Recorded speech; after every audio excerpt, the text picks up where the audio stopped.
সেই শুল্ক দিয়ে নাকি আমরা এত টাকা পাবো ভারতকে ট্রানজিট করে যে ওই টাকাতেই বাংলাদেশের ফরেন কারেন্সির সব প্রবলেম সলভ হবে, আমাদের আর ফরেন কারেন্সি লাগবে না।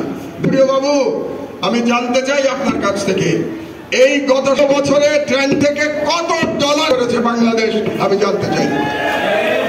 আজ পর্যন্ত আপনাদের কোন এই প্রশ্নটা সরকার করে নাই। আসলে 16 বছরের চাটুকারিতা করতে করতে আপনাদের সাংবাদিকদের আর ব্যাকবোন বলে কোনো জিনিস নাই।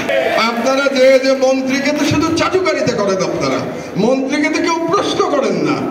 আমরা তো দেখেছি সংবাদ সম্মেলনের নামে কি হয়তো আমরা দেখেছি এই দেশে।